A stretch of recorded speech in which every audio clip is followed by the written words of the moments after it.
Olá, pessoal. Estamos aqui no Movimento Justiça de Salto Alto e hoje, com muita honra e orgulho, recebo aqui a doutora Silvia Malamud. Ela que é psicóloga, ela é escritora, também palestrante e autora do livro Sequestradores de Almas. Eu fico muito confortável e feliz de recebê-la aqui hoje, doutora. Muito boa noite. Vou tietá-la um pouquinho sobre o livro, porque foi o primeiro livro que eu tive acesso com o tema narcisista perverso. E falando já com esse tema, né, sequestradores de almas, que realmente é o que eles são, né? E eu gostaria muito de agradecer, assim, a presença. Gratidão me representa por tê-la aqui comigo e por poder falar do primeiro guia de sobrevivência que eu tive acesso. Boa noite, doutora. Boa noite, obrigada pelo convite. Muito bom estar aqui com vocês. Obrigada, eu que agradeço. E assim, claro que o tema, eu falo aqui exaustivamente do tema de perverso. Acho que é um tema de extrema relevância e que até os tribunais deveriam dar mais ênfase para analisar casos de violência doméstica e até no direito de família. Nós sabemos a importância desse contexto geral. Queria que a doutora falasse um pouquinho sobre o transtorno de personalidade narcisista e o porquê também que a doutora resolveu escrever esse guia de sobrevivência. Eu gosto de chamar assim para que as pessoas entendam que realmente tem ali um manualzinho a ser identificado para o despertar. Bom, eu sempre falo que o transtorno do narcisismo no século XXI, eu gosto de contextualizar bastante, ele é um resultado sociopolítico e cultural. Então, nós temos, desde do tempo de Freud, que existe um desenvolvimento sobre o entendimento da patologia narcísica. Freud é um que explicou bastante, que trouxe à tona esse termo e trouxe por conta da visão do narciso, né, que ficava perdido no olhar no lago.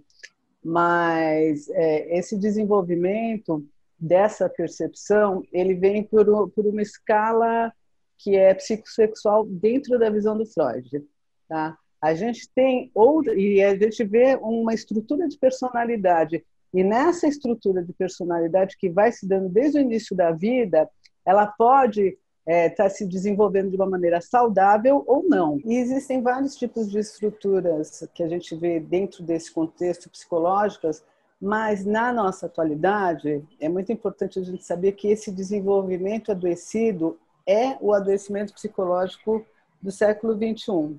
E eu sempre falo que ele teve início por conta dessas mídias em excesso, por conta desses selfies, e eu nem vou falar que é o início, eu acho que é o desenvolvimento de todo um processo cultural que vem de pais que não souberam dar limites precisos para esses filhos, e teve toda uma mudança no aspecto tanto de...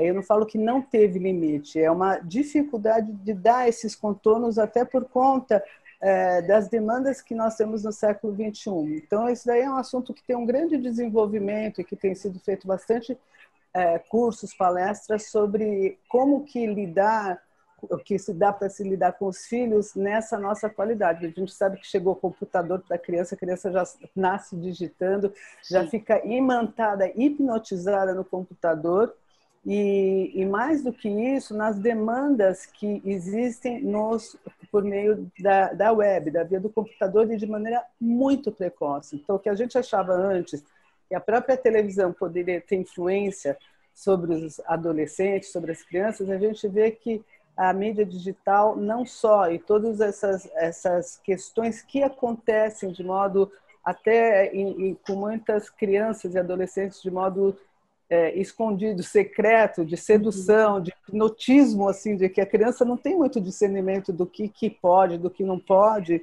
Então, trouxe uma outra realidade de limites, de invasão dos pais na privacidade dos filhos, e às vezes não invasão, esses pais não sabiam ao certo que tipo de limite, quando se dava limite demais, aconteciam situações muitas vezes difíceis, e acontecem até hoje em relação, eu falo muito por conta da internet também, e quando se dá pouco limite também pode acontecer coisas desastrosas. Então a gente está num momento muito delicado de como ter esse cuidado para saber qual que é o limite do tempo, o que é lesivo para a criança, para o adolescente. E a gente tem o resultado que não foi pensado antes, que não veio só da internet, mas veio das demandas, do que precisa ser feito para parecer bem, para essa competitividade atroz que nós temos. E o avanço também, que aí é um ponto muito importante da gente falar, que é do avanço do lugar da mulher no mundo. Então, culturalmente, não havia esse espaço há muitos e muitos e muitos tempos que não acontece. A gente vê isso daí num histórico muito antigo da humanidade, mas esse lugar que a mulher está retomando de mais igualdade, de mais combatividade, ele é praticamente novo para a nossa atualidade. Então, existe uma cultura que agora que está dando indícios de se atualizar. Mas ainda assim a gente vê que existe uma facção, muitas pessoas que estão com dificuldades de atualizarem esse lugar da mulher no mundo. E por conta disso também, porque eu não vou colocar só a culpa no narcisista, no psicopata, que é muito do que eu falo, existe um viés, existe algo aqui que atravessa tudo também, que é o aspecto cultural. Sim. O patriarcado tenta aí assolar ainda a mulher, como a doutora bem colocou, para manter isso, como se antes já existia, não é, doutora, a questão do narcisista, mas como não existia esse empoderamento, essa situação do lugar da mulher ao sol, é o que hoje as vítimas hoje dizem. Ah, doutora, mas hoje tudo é abuso? Não, sempre foi, mas hoje está sendo ventilado e antigamente era visto como natural dentro da ausência da mulher no mercado, na sociedade, do espaço dela, né? Exato. A doutora resolveu escrever esse guia de sobrevivência em função também desse empoderamento, ou teve um motivo específico da doutora mesmo enquanto psicóloga? Então, esse primeiro livro, porque o segundo, que já está no forno, ele vai abordar mais essa parte do empoderamento. Mas esse primeiro livro foi por conta dos abusos mesmo. E é um livro que, olha, eu vou dizer que talvez seja, não sei se o primeiro aqui no Brasil, mas talvez um dos primeiros, talvez. Por quê? Por que estou falando isso? Porque esse livro demorou mais de 10 anos para eu terminá-lo, e vou contar um motivo inicial. O que aconteceu? Eu recebi, há muito tempo atrás, uma paciente que ela estava numa dor emocional avassaladora, se sentia totalmente perdida, sozinha, rotulada como borderline. Ela tinha componentes já de traumas e sequelas muito importantes, e ela estava em colapso porque ninguém acreditava nela. E ninguém acreditava o quê? No maltrato velado que os pais dela faziam com ela. Era filha única e existia uma projeção absurdamente negativa em cima dela, mas permeada com conversas afetivas, o que deixava ela em dúvida e com culpa, inclusive, que é o que acontece com muitas das vítimas, de brigar com a mãe, brigar com o pai, porque no caso esses dois pais eram super associados no narcisismo deles e de fato eles eram pais típicos narcisistas e que eles estavam extremamente preocupados com a autoimagem, queriam que essa filha os servisse ininterruptamente, e tudo que ela fazia ainda não estava contento. A mãe era uma mulher poderosíssima em termos de beleza, não sobrava espaço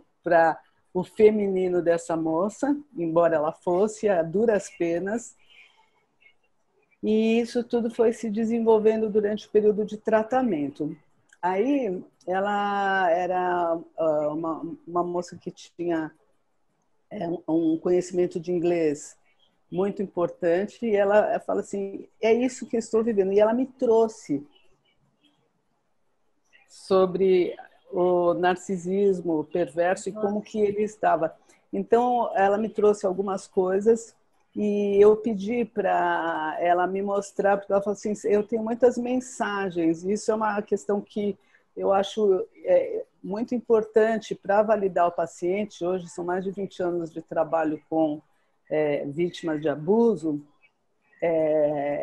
fazer esse reconhecimento de que sim, você está numa situação abusiva, porque o medo dessas pessoas de estarem enlouquecendo, porque passa por uma desrealização muito importante, porque as mensagens são muito confusas, muito invalidadoras, são muito confusas, e começa em casa. Depois essas vítimas elas podem sair com esses modelos, com dúvidas sobre si mesmas e arrumarem outros abusadores que vão farejar esse tipo de falta de noção de si mesma, né?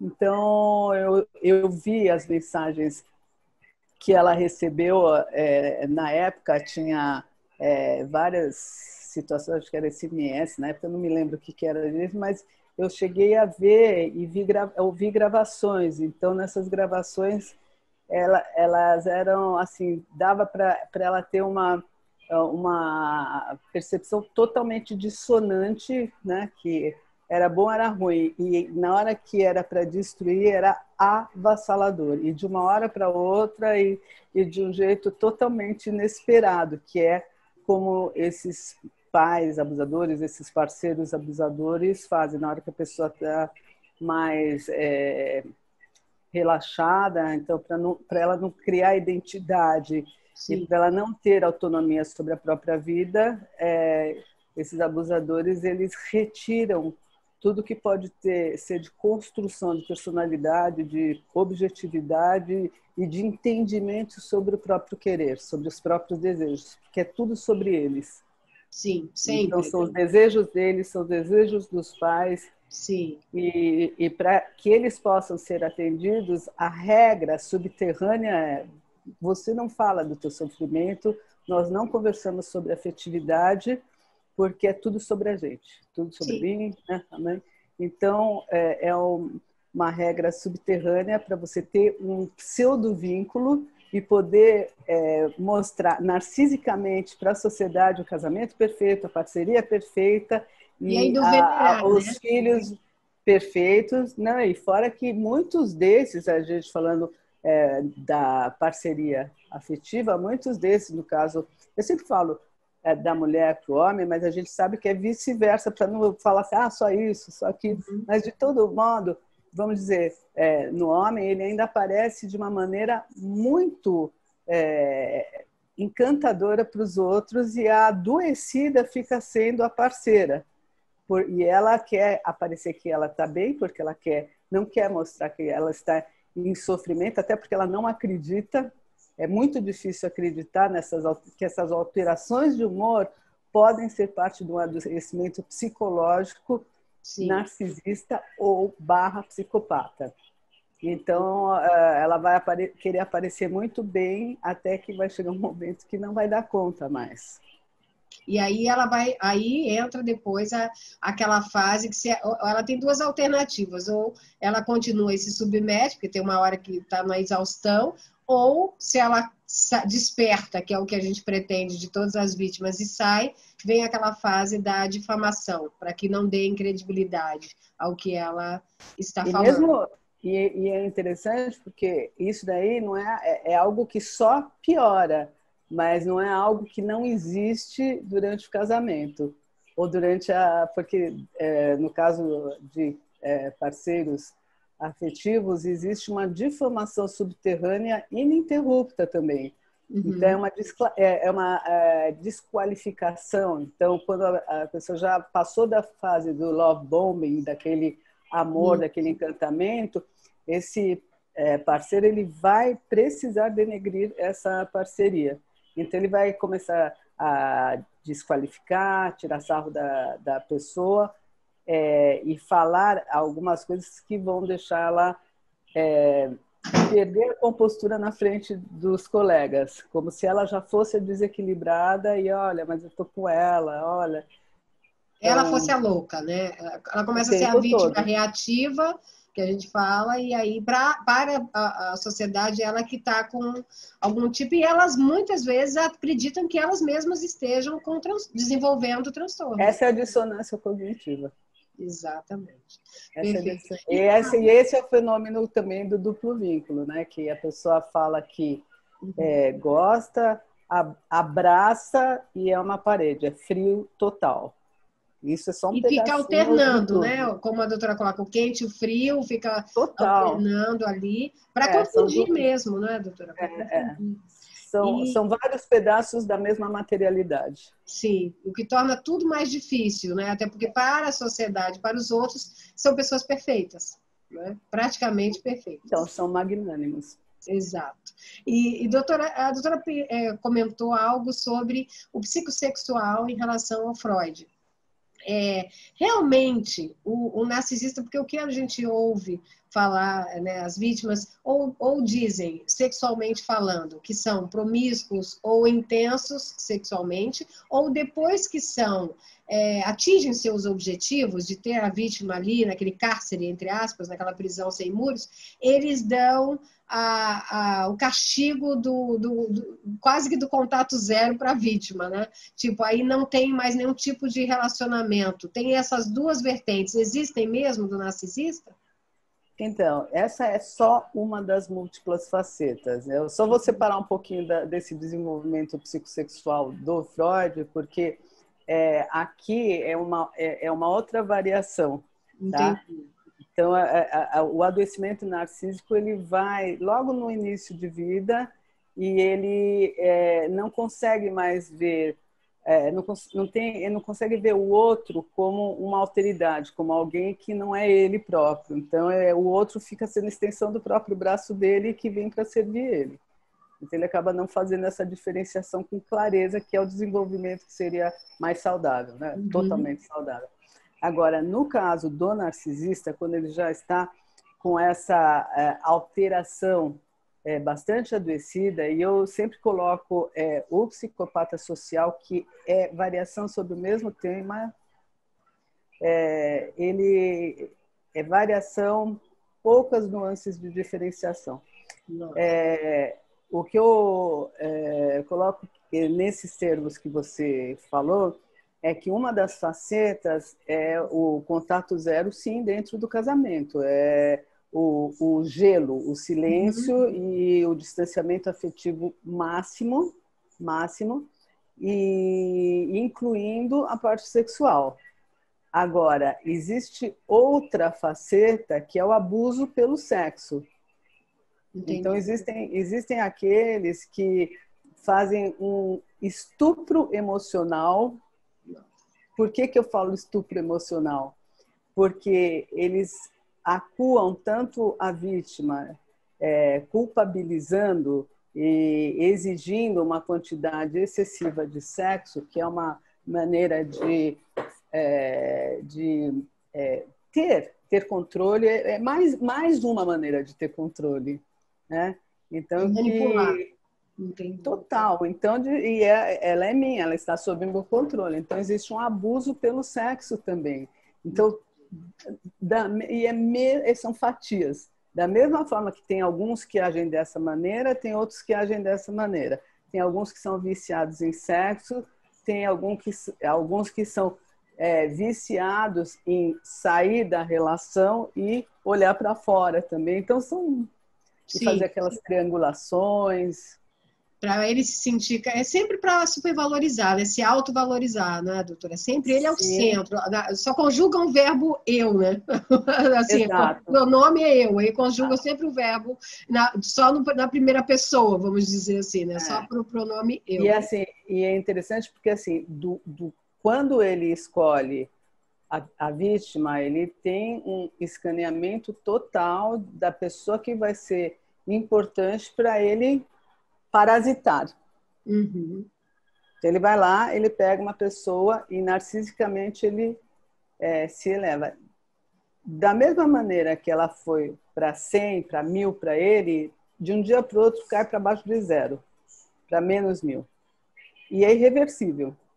É do luxo ao lixo. Eu costumo dizer, obviamente que não com a sua técnica, de uma forma leiga, para as vítimas eu digo isso, que vai do luxo realmente ao lixo. E é uma situação quase que instantânea e elas não compreendem, né? Não, e é totalmente irreversível, porque não tem mais, a pessoa deixa de existir para ele. Então, ele continua na relação se ele tiver algum benefício, quer seja de dinheiro, quer seja status, ele tem que ter algum benefício para isso. E se ele for descartado também, tem toda aquela fúria, né? A fúria de ter sido descoberto, descartado, e aí a questão da difamação. Aqui tem alguns diferenciais, né? Quando ele é descartado, um narcisista clássico, ele pode passar pela ira narcísica, que é terrível, porque quem convive com narcisista sabe o que é. Só de olhar e perceber o funcionamento dele já é um grande problema, porque ele vai perceber, ele vai usar várias alternativas para você cair no laço do encantamento novamente, mas você já despertou, já vai ser impossível, embora muitas vezes a pessoa tenha que cair algumas vezes para entender que ela está se afogando em mar profundo. Sim. Né? Então, mas ele já vai perceber, e uma das alternativas também é começar com a fúria. Mas na hora da separação, isso aparece de maneira bastante contundente, muito forte. E aí são as duas versões que pode acontecer numa separação. Primeiro acontece a fúria, o desejo de vingança que eles têm e muito, eles castigam. Eles gostam de castigar porque eles foram atacados no narcisismo. Isso daqui é impossível. É impossível e todos são culpados, né? São aqueles lá que se saem do emprego, o emprego não deu a atenção que eles mereciam, é aquela coisa, a outra é louca, a outra ex é louca, essa vai ser pior, vai ser doida. Eu tenho histórias que eles, hoje em dia, como se sabe bastante de narcisismo, que eles leem bastante e projetam, eles são vítimas das vítimas, imagina. Entendi. Eles se colocam como vítimas das vítimas. Para justamente distorcer, né? Para poder uma coisa inverter assim, os fatos. Fora do mundo. E aqui o que eu sugiro sempre para as minhas pacientes, e é algo que eu tenho falado ininterruptamente, e já fiz algumas lives com o pessoal da justiça também, que exijam exames psicológicos que denunciem psicopatia, porque aí não tem como a pessoa sair disso. Então precisa, às vezes a gente fala, a gente não pede, precisa de um perito. Não, precisa. Sim. Porque se existe uma suspeita de narcisismo perverso, de abuso, o diferencial são esses exames. A prova está no exame, é definitivo, não tem. A pessoa pode procurar na internet, falar, eu vou responder isso aqui. Os exames são muito além do que pode se colar de uma internet. Muito além. São feitos com psicólogos que entendem. São feitos com psicólogos. Por exemplo, a gente tem o Rochas. A pessoa, para ser formada no Rochas, que é aquele das imagens, sabe? Que parece borboleta. Tá? Que é utilizado no criminal lá nos Estados Unidos e tal. Ele é fantástico, porque para a pessoa ser formada são 4 anos, é uma outra faculdade. Você acha que a pessoa vai na internet, vai ver, se eu achar que esse fiozinho aqui significa isso, é porque eu sou uma boa pessoa. É muito além do que a pessoa... Óbvio. É muito além. Então, ele é um exame conclusivo, tem o Pfister também. Então, eu acho que uma dos divisores de água é definir quem é quem num processo. Agora, acho e sinto falta, é bom a doutora falar isso, no judiciário, eu acho que seria assim o sonho de nós, advogados, e até alguns juízes e promotores conhecerem um pouco mais sobre, eu bato isso nessa tecla aqui, sobre Mas precisa demais, demais, essencial. demais. Essencial, porque muda tudo, doutora. Muda tudo em um processo, muda tudo na forma de ver aquela mulher. Tem mulheres perdendo guardas de seus filhos em função de já estar nessa reação do esgotamento. Nós participamos disso. Uma das, assim, acho que da minha utopia, né? Eu espero que nunca, não seja utopia, do meu sonho seja realmente que esses testes sejam feitos em vara de família, de violência doméstica, para se compreender e ser exames conclusivos, como a doutora falou, porque faz muita falta. Eles são o divisor de água, com certeza. A gente sabe que tem sistemas prisionais para ver que tipo de pessoa que é, mas, gente, a gente tem muita gente que precisa, que está fazendo muito mal, mas de uma maneira devastadora para os filhos, principalmente quando se tem filhos, e mesmo... E olha, quando se tem filhos é gravíssimo, porque é tão enlouquecedor, porque a esposa se separa desse marido.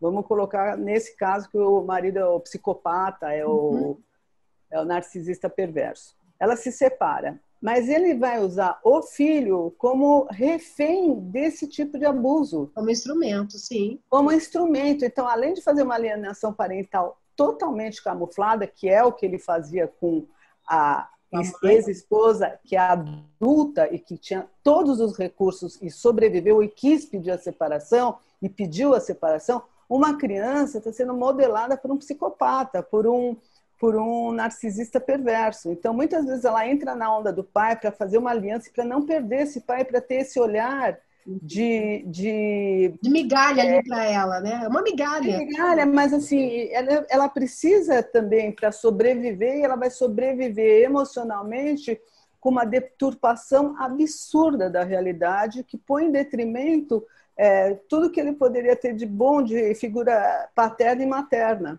porque ele está brigando com a mãe. E então, é possível, doutora, chegar num ponto, tipo, que a gente vê aqui, as vítimas sempre perguntam, doutora, é possível que ele, por exemplo, a vítima despertou, aí tem o filho e, na verdade, ele já não está conseguindo mais suprimento, tipo, ele está com uma outra pessoa, claro que ele tenta a triangulação, aquilo que a gente sabe, mas é possível que ele, sabendo que aquela pessoa já compreendeu como ele é, que a máscara já foi retirada, que ele tente se aproximar por algum benefício dele, por exemplo, ele precisa de alguma coisa, seja status, seja uma situação que envolve algum tipo de ajuda daquela pessoa que foi ex, é possível que ele, na verdade, fale, aquela ali já não me interessa, meio que, ela não me dá mais suprimento, ela já compreendeu, ela não intensifica nem o bom e nem o mal, nem o positivo nem o negativo que eu faço. Então, eu também vou agir normal, tipo, o normal deles, e buscar outras vítimas e não mais ter prazer com aquela? É possível isso? Então, essa aí era a segunda parte que eu ia contar. Ótimo que você resgatou isso. Vou falar. Então, aqui, resgatando, e é importante, assim, tem parceiros que têm essa ira e ficam querendo castigar por um bom tempo, isso na parte do narcisismo perverso, querem castigar, estão com raiva. Tem outros que ficam tão ofendidos, tão magoados, que eles arrumam outra na hora. Tchau. Sim. E aparece, eu sou o cara, eu já tô com alguém, tá? Ou se fazem de mim. Isso. Então tem um monte de tipos de articulações. Ou eles se fazem de coitadinhos, tudo para quê? É isso que a gente precisa ter bem em mente. Tudo sobre eles. Então, é para eles receberem a atenção. Então, se eles entenderem que a atenção deles é para os outros acharem eles coitadinhos, eles vão ficar coitadinhos, sozinhos, e vão passar, mesmo que lá, no fundo, lá eles já tenham outra pessoa, ou até não, mas eles vão receber atenção por essa via. A questão é a atenção. Sim. Mas pode ser que, com o tempo, equalize, e ele e a relação fique mais amena, porque ele não vai ter mais o que sugar dessa pessoa e não vai conseguir mais se nutrir para se enaltecer através dessa pessoa. e essa pessoa não vai dar mais nenhum tipo de alimento. Então ele vai ficar pode ficar um tempo que nem uma criança mimada, sapateando, e pode tentar fazer algumas vezes isso, que é a idade emocional que eles têm, de ficar sapateando. Sabe, uma analogia boa que às vezes eu falo com as minhas pacientes, quando os ex-maridos, quando está em rota de término, eles fazem como aquela criança que recebe um não e que não está chamando atenção e se joga no chão e tem aqueles ataques histéricos. Sim. Então, é meio que isso. Bate o pezinho, faz bico. Isso, perde o ar, né? Então chama atenção de qualquer jeito, só que de um jeito adulto, mas é a mesma coisa, né? Você olha para a criança de 5 anos e ela está fazendo as malcriações dela, está querendo chamar atenção de tudo quanto é jeito, puxando a saia, fazendo o que for, né? Bom, esse é um ponto. Agora, tem uma outra história, que aí é uma história mais perigosa, que é aquele que eu coloco no nome P/psicopata, que não desiste da vítima. Uhum. E isso é um perigo, né? É algo que precisa fortalecer muito. A ex-vítima, que eu não gosto de colocar vítima, porque quando se separa é uma sobrevivente que está totalmente fortalecida com a vida pela frente. Mas tem um cara aqui, independente do nível dessa psicopatia, pode correr risco, sim. A gente não pode negligenciar e nem negar isso daí. Sim. Então, vou voltar a dizer, por isso que é importante saber quem é. Porque você pode estar casada há 30 anos com um cara e ele ser um psicopata. Exatamente. Ele pode ser um psicopata. E o psicopata, o que ele pode fazer? Ele pode, de uma hora para outra, sem dó nem piedade, sumir do casamento e romper e deixar, depois, como eu já vi vários casos, deixar a esposa sem explicação nenhuma, já tem uma outra família, ou já faz... E, inclusive, deixar os filhos, deixar sem dinheiro, deixar sem tudo e sem sentir absolutamente nada. E as pessoas às vezes falam assim, não, eu senti ele meio estranho, meio frio. Então, não é porque ele era meio frio, ele era totalmente frio. Totalmente. Só que a projeção da parceira era de afeto, de envolvimento, Sim. E não conseguia nem enxergar direito. Mas esse é um ponto. Outro ponto que pode acontecer desses ex-parceiros, eles não deixarem essas vítimas, mas as sobreviventes, vamos mudar o nome, as sobreviventes, elas se fortalecerem de tal modo que eles tenham a certeza absoluta que eles não vão conseguir absolutamente nada de lá. Então, num primeiro momento, faz sim a medida protetiva, muitas vezes é necessário, e lembrar a vida inteira. Nunca esquecer de uma frase. Ele não é seu amigo e nunca vai ser. Então, qualquer encontro, é armadilha. Sim.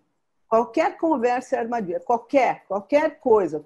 Um recado por e-mail, um WhatsApp. Ah, não, vamos combinar um jantar em família para a gente se despedir, como eu já vi com algumas pacientes. Foi lá no apartamento, juntou, trancou o apartamento e fez o fuá e ainda chamou a polícia. Quer dizer, então,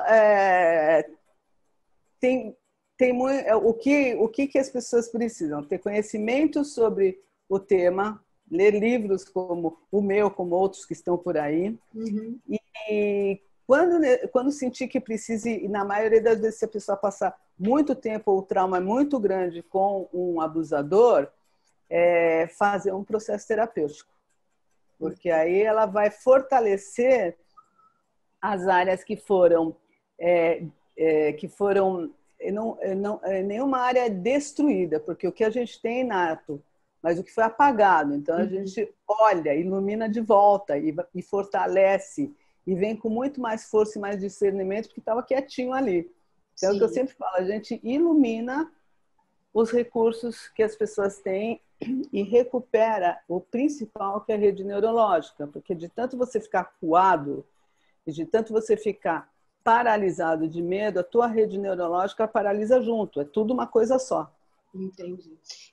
Doutora, a questão, por exemplo, dos sequestradores de almas, né, que é o nome do teu livro, que é significativo, e, na verdade, é isso mesmo, a pessoa perde a identidade, ela perde o eixo, mas, normalmente, elas são escolhidas, se eu estiver errado, a doutora pode me corrigir, elas são pessoas incríveis, na verdade, têm as qualidades que chamam a atenção ou o interesse daquele narcisista, por isso elas são vítimas, é isso mesmo? 100%. Eles querem o que elas 100%. têm, né? Exato, e são pessoas, eu vou falar uma coisa, pensem amplamente no que eu vou falar. São pessoas que têm muita energia vital. Entendi. E eles que não têm qualidades, porque são ocos, entre aspas, eles precisam disso. A Desse desconstituição. alimento. Exato. A desconstituição que vem depois também. Tipo, o mesmo glamour que ele, a pessoa foi atraída, né? Que o narcisista foi atraído por aquela pessoa, ele também depois tenta desconstituir quando ela já estiver sob o jugo dele. Como se fosse, porque daí ele se sente poderoso pela baixa autoestima. É um jogo 100%, paradoxal, mas é exatamente isso, isso. né? Exatamente. E ele, o que ele vai fazer? Como ele é mais vazio, tudo que aparece como identidade é um ataque a ele. Entendi. Porque ele precisa ter a identidade e ele não tem essa identidade, ele tem um personagem. Exato. Que é bem diferente do que ter uma estrutura. Nada é genuíno, né? Por isso que em alguns casos as vítimas colocam para nós que eles até pegam qualidades da vítima anterior para agregar a eles como se fossem genuínas dele. Então, por exemplo, sim, a próxima esposa ou a próxima vítima vai achar que ele gosta de andar de carros, ou se ele achou, ou de animais, ou de, sei lá, de coisas que ele viu que eram legais. Né, de ajudar então, o próximo. Eles vão aprendendo. Vão aprendendo. Vão aprendendo. Então, quanto mais a vítima tiver de qualidades, para eles, mais suprimentos. Né? A verdade é essa. E mais conhecimento sobre como que vai funcionar as próximas articulações. E para trazer, doutora, é aí que entra, assim, acho que a alma para o eixo novamente, vamos dizer assim, esse resgate. Aí teve lá, já passou por essa fase da vingança que a doutora colocou, essa fase não é destruição, mas de tentar apagar mesmo praticamente a vítima. E essa vítima que sobreviveu, essa sobrevivente, ela, para o seu autorresgate, o que a doutora indica, além de leitura, além de terapia, o que é feito nesses momentos para autorresgate? Então, eu trabalho com MDR, né? Não sei se é isso que você está... Exato, que tem esse procedimento, o MDR. Que é dentro da área da psicologia, né? É uma abordagem de reprocessamento cerebral. E o EMDR também tem o Brain Spotting, que ambas são abordagens de reprocessamento cerebral. O que é reprocessamento cerebral? A gente tem várias questões nossas ao longo da vida que ficaram indigestas. Todo mundo tem. Né? E o que é indigesto? A gente não consegue reprocessar. Quando a gente dorme, muitas vezes a gente reprocessa conteúdos que não foram possíveis reprocessar ao longo do dia. A própria criança, quando brinca, e brinca mamãe, enfim, ela está reprocessando, ela está reconfigurando percepções que ela também não tem capacidade de configurar de modo consciente. Então é um modo semiconsciente que a criança faz através do brincar. Agora, quando a gente tem uma parte que ficou traumatizada e você fica com uma falsa percepção sobre si mesma, com crenças negativas que foram plantadas e são totalmente infundadas e que direcionam a sua vida de modo bastante destrutivo depois de um relacionamento abusivo, ou mesmo ao longo de um relacionamento abusivo. Às vezes a pessoa está num relacionamento desse jeito e ela não tem condições de sair enquanto ela não se fortalecer. Então, e por outros motivos, ela acha difícil fazer uma separação, mas ela precisa se fortalecer. Então, o reprocessamento, eu vou contar um pouquinho de como funciona. Ele começou na década de 80 pela Francine Shapiro e ele repete de maneira, quando a pessoa está desperta, acordada, a fase REM do sono, que é quando nós sonhamos. Então, quando a gente sonha com imagens simbólicas, que significam situações emocionais importantes nossas. Então, a gente pode sonhar que uma porta enorme cai sobre a nossa cabeça e no universo onírico, o eu onírico, ele vai achar ok, que está valendo porque é o universo onírico, ele não vai ter a distinção do que é aqui. Eu estou fazendo esse paralelo porque quando a gente está aqui no estado de vigília, a gente não vê essa porta levantando e achando que está ok, mas a gente vê outras situações que são bizarras e a gente não percebe que não está ok também. E o que tem de igual no sonho é que quando você vê essa porta, e você pode ter uma sensação emocional no sonho de medo, de impotência, e o sonho vai tentar reprocessar a ponto de você segurar, ou você desperta, acorda, e fala, não está aguentando, e, às vezes você tem sonhos recorrentes, aí você pensa assim, isso aqui foi só um sonho, eu vou deixar para lá. Né? Um sonho, não quer dizer nada. Só que você passa o dia inteiro com essa angústia. Esse é o ponto que a gente tem em comum com a vigília. Então, uma questão que ficou difusa, eu estou falando exatamente nos termos de abuso, que ficou difusa, você releva. Até porque você foi esse abusador, vamos dar um exemplo, ele falou tanto que você duvidou do que você viu, ouviu ou sentiu. E você vai embora. Só que vem uma tristeza. É a mesma coisa, deixa para lá porque eu me enganei. É mais fácil, deixa para lá. Esse cenário, deixa o sonho para lá, deixa esse cenário para lá. E você, do mesmo modo, quando você tem um ponto aqui e um ponto aqui. E é o mesmo, vamos dizer. Vamos dizer que essa porta é o abusador. Estou inventando aqui. Sim. Quando você vai fazer o reprocessamento, o que acontece? Existe todo um protocolo e ele é fantástico, porque é um protocolo que é como se fosse um campo cirúrgico. E por que eu falo campo cirúrgico? Porque isso daqui é mente, está aqui no nosso corpo. A gente está falando de neurotransmissor, a gente está falando dos nossos aspectos mesmo, né? Físicos, biológicos. O que acontece? A gente faz um campo e esse campo desta cirurgia, ele vai ter toda essa percepção que eu falei, que é a mesma do sonho da vigília, é o sentimento, a gente vai pegar que não foi bem processado, algo não deu certo aqui, algo não deu certo aqui. Eu fiquei sem resolver essa questão. Então, você vai ser monitorada para, sim, a gente vai focar e você vai resolver essa questão. Então, esses medos, essas confusões, essas crenças negativas que estão fazendo esse bolo de mal-estar que repercute, olha, acho que eu não sou uma pessoa, isso tudo vai ser desfeito. Por quê? Porque existe alguém que é o salvador aqui, que é você mesmo. E você está indo buscar se sentir bem. Então, a gente, nesses múltiplos eus que a gente tem aqui dentro, tem o nosso eu, que é o salvador, e que leva essa galera para ser cuidada.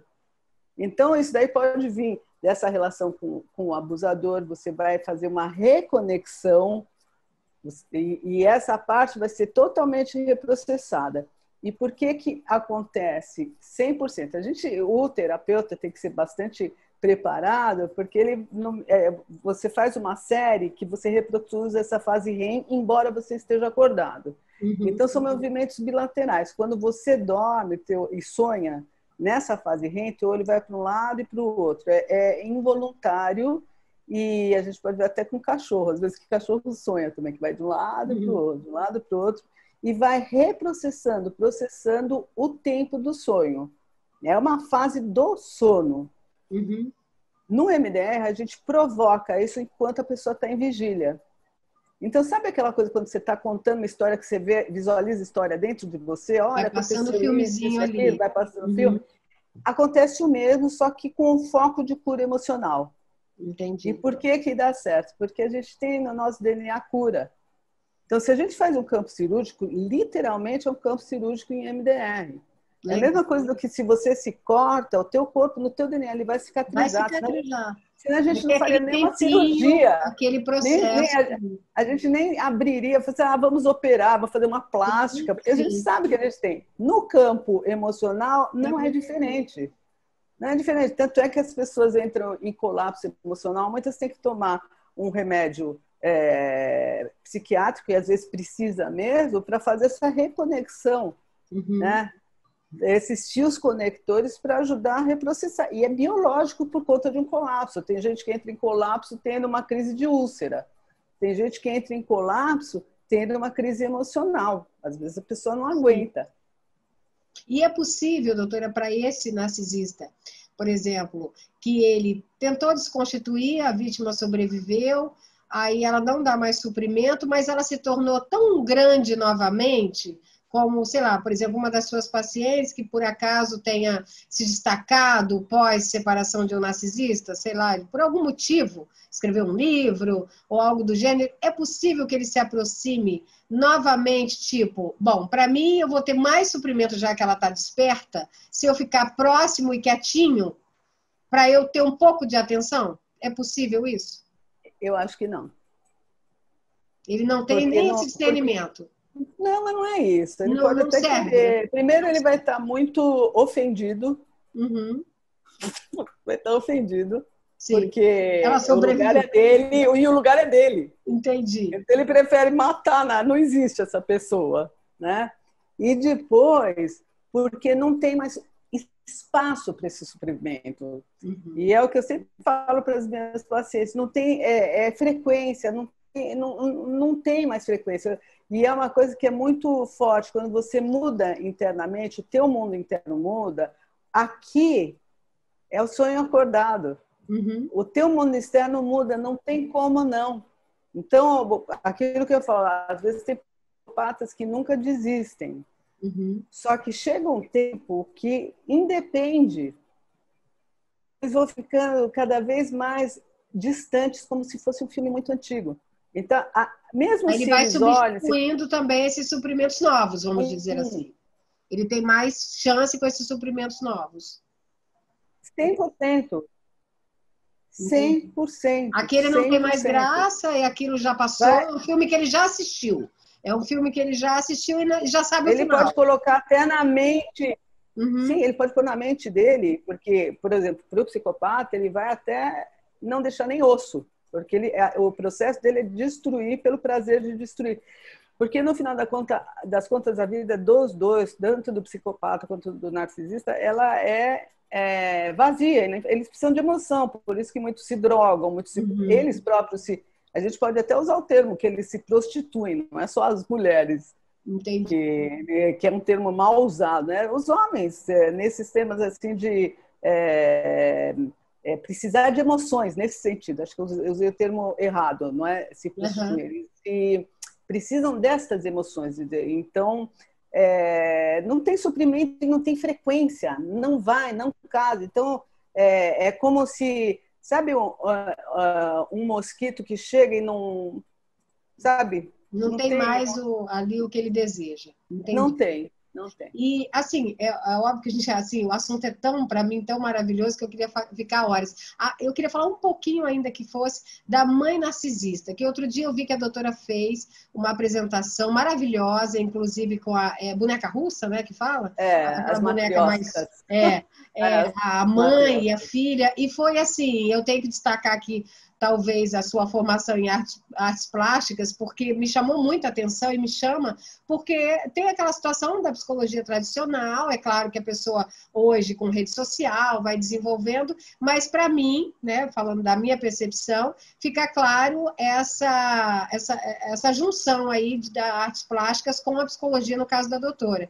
Eu queria que a doutora falasse um pouquinho da mãe narcisista. Nem toda mãe é boa, vamos dizer assim, mas isso é um tabu para a sociedade. Então, dessa apresentação, eu vi que a doutora apresentou de uma forma muito, até angelical, mas bem compreensível, uma forma didática, vamos dizer, para quem não sabe nada do assunto. Eu queria que a doutora falasse um pouquinho da mãe narcisista, né, resumidamente, e dessa apresentação. Eu sugiro que, se vocês puderem, vejam essa apresentação, porque ela Eu vou até ficou... republicar, se a doutora permitir. Sim, claro, ela ficou bem Fazer. interessante. E ela fala exatamente do funcionamento da mãe narcisista, que ela tem dificuldade de passar emoção, aliás, ela não consegue passar a emoção, passar o afeto, a dificuldade é o afeto, então ela até pode falar, olha, eu te amo, mas não tem condição de passar, E tem toda aquela história que eu falei no início hoje da nossa conversa, da dificuldade de colocar a filha no lugar de filha. A filha tem que suprir essa mãe e negligenciar o próprio sentir. Essa é a regra do jogo da relação. Então, para essa filha ter uma relação com a mãe, ela vai passar por cima de todos os desejos e necessidades dela e só vai ter olhar para os desejos e necessidades dessa mãe. Então, para ter um pouquinho de migalha de afeto, um pouquinho do leitinho bom que eu falo, né? Então, ela vai lá, toque, toque, e bate lá na casinha da mãe. Essa mãe, às vezes, parece que é boazinha, às vezes parece que ela pode ser mais sensível, mas é um momento que é uma fase para essa criança entrar na dela e servir a ela novamente. Novamente. E é aquela situação tá sempre puxando, resgatando, até para confundir realmente a criança em desenvolvimento. Total, e é abuso já que do ela poder. É culpada, né? Ela é Exato, e aí a gente fala que é o abuso do poder que essas mães têm da autoridade materna. Então, quando a gente diz de amor incondicional, imagina o quanto que é difícil um filho, a gente fala da mãe para o filho. A mãe ama para sempre, aquele arquétipo da mãe boa, da mãe maravilhosa, mas a gente nunca fala que o filho ama, desde que nasce, incondicionalmente essa mãe. Então, existe um amor incondicional, devocional para essa mãe que traz o mundo para essa criança. Sim. Ela traz a criança para o mundo e ela representa o mundo, o universo, ela representa toda a segurança. Eu me lembro de um filme do Steven Spielberg, que era o Inteligência Artificial. Olha, é um filme antigo que vale super a pena ver. Acho que eu até vou falar nas minhas lives também, que eu me lembrei agora. Esse filme tinha um robozinho, né? Vale a pena falar sobre ele. E esse robozinho, ele vem para a casa de uma família, era num futuro distante, e na hora que ele chega para essa família, ele chega sem vida. E eles colocam o chip no nenê robô, na criança robô. E essa criança, o chip, qual que é o chip? Qual que é o mantra do chip? Eu amo a mamãe. Legal. E aí, olha que é incrível. Então, essa criança tem um amor por essa mãe, um amor por essa mãe. E aí, o que acontece no filme? Estou dando spoiler, mas mesmo assim vale a pena ver o desenvolvimento. Eu vi, mas há muitos anos não me lembro mais. Então, porque ele era até novidade à época, de 90 e poucos, né? Eu me lembro. Eu acho que sim, mas olha, vale a pena. Porque ele fala sobre o avanço da inteligência artificial. Mas olha que interessante, né? Nesse filme existe uma guerra da inteligência artificial, os humanos, eles querem pegar os robôs, e no final do filme ele se afunda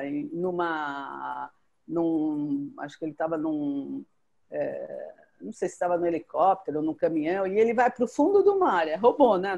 Está lá no fundo do mar e fica milênios lá no fundo do mar, e depois de milênios aparece o planeta dominado por uma inteligência artificial. O que antes eram poucos veio, só que muito diferente o estilo físico, né, dessa inteligência artificial. E eles resgatam esse robozinho que estava lá no fundo do mar e vem, puxa, eram que nem os espécimes humanos antigos, né? Eles eram desse jeito. E na hora que resgatam ele, vem o mantra, eu quero a mamãe. E o sofrimento plantado do eu quero a mamãe. E o que esses robôs, que a gente fala que não tem, por isso que eu falo que nós somos máquinas biológicas, é outra materialidade, mas vai saber, né, se nós não somos, o que nós somos, né? E esses robôs, eles pegam um fio de cabelo, algo, e eles fazem a cena holográfica como se a mamãe dele estivesse lá, para ele ter o benefício de ter a mamãe que ele quer. E foi plantado esse chip.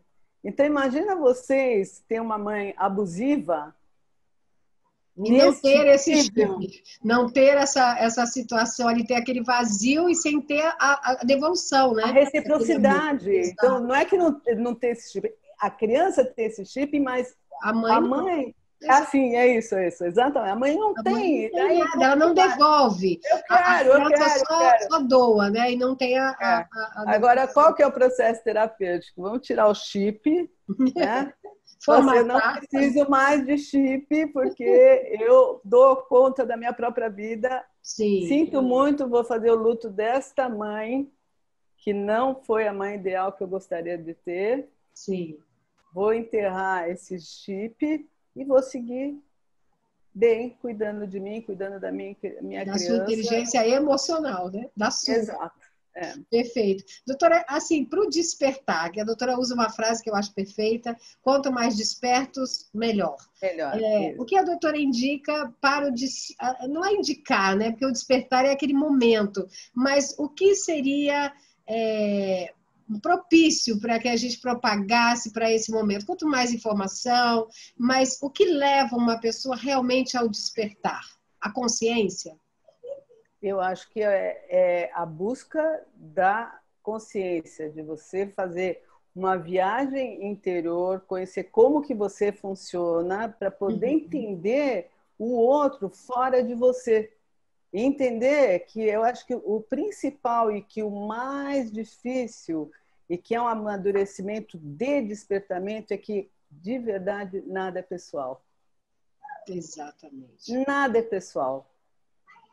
Você entender isso já é uma diferença, né? E que nós possamos entender, aí sim, poder ter compaixão, fazermos as nossas escolhas com bastante autonomia, sem a dependência o tempo todo desse olhar, ou sempre essas iras, essas raivas, porque a maioria das pessoas olham para você, mas nem estão te vendo como você é. É muito projeção desse mundo interno. Então, quanto Entendi. mais você conhecer a si Assim, próprio, menos você projeta também. perfeito, perfeito. E É aí isso. você tende a ter um amor próprio mais elevado, que é o que te salva, né, doutora?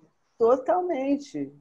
E estar Você, conectado, e também poder estar conectado com tudo que existe, ter aquele sim, olhar do sábio, de poder olhar e estar conectado e saber que você faz parte de tudo e que existem as diferenças e começar a ser observadora das diferenças, colocar limites saudáveis. Fala assim, eu sim, entendo que você está desse jeito, mas até aqui você me prejudica. As suas projeções vão me prejudicar. Então, saber harmonizar para você estar bem. entendi. E assim, por último, para a gente finalizar, porque eu queria e quero fazer outro, se a doutora me permitir, porque o assunto é Sim, vasto. claro. E eu acho que, eu repito, o meu sonho é que o judiciário desse um olhar diferenciado para esse assunto, que assola famílias e que ainda passa de uma forma muito superficial, né, durante os processos que envolvem violência doméstica e direito de família. Queria que a doutora deixasse uma mensagem e vou, enquanto isso, segurar o seu livrinho aqui, que já é um dos mais aí vendidos e é o Guia de Sobrevivência consideradíssimo, mas que eu faço questão de, da minha parte, falar, porque foi o primeiro para mim, então ele ficou com um lugar especial. Assim, já vi outros, depois vieram, né? Um aqui, um ali, as pessoas que vão passando também por situações vão escrevendo suas histórias, claro que nem sempre de forma técnica, como a da doutora, mas ele realmente é um guia de sobrevivência e eu tive o meu primeiro contato com o tema através dele. Então, fica aqui minha gratidão também por isso, para eu poder ter conhecido um pouco mais e ajudar na minha profissão e ajudar outras pessoas que vivem essas histórias, né? Então, o que eu posso falar é que nós vamos nos incluir, nós estamos a serviço do despertar. Então, com muito carinho e com muita gratidão que eu faço essas lives, que eu faço essas entrevistas, Sim, porque quanto mais despertos, melhor, e que nós possamos fazer cada vez mais alianças sim, com as pessoas e que possamos ter o status de podermos enxergar a todos como sendo um só mesmo, sem essas distinções, sem essas projeções, e só no despertar que a gente consegue. Então, assim, a gente está eu não sei você, eu estou na idade de devolver para o planeta os frutos que eu venho adquirindo ao longo dos anos e espero poder deixar esse despertar dessa parcela que eu tenho, essa parcela que é Que é uma parcela grandiosa para ajudar as pessoas. Essa corrente do bem. Eu costumo dizer que a gente vai trabalhando essa corrente do bem, que quanto mais pessoas agregarem, mais informações e outras nós vamos despertar. Então já é um... E falando em frequência, frequência. Sim, né? Exatamente. A frequência... É uma frequência boa, né? Ótima. Sim. Obrigada, doutora. Eu fiquei muito feliz, muito honrada de ter essa conversa, ter essas explicações técnicas e poder despertar um pouco mais aí as pessoas, nossos seguidores. Espero termos outras. E aí fica aqui todo meu agradecimento do movimento também, está sempre convidada a participar, sempre que quiser. E nós vamos continuar lá assistindo suas lives e as suas orientações. Obrigada, doutora. Obrigada, gratidão.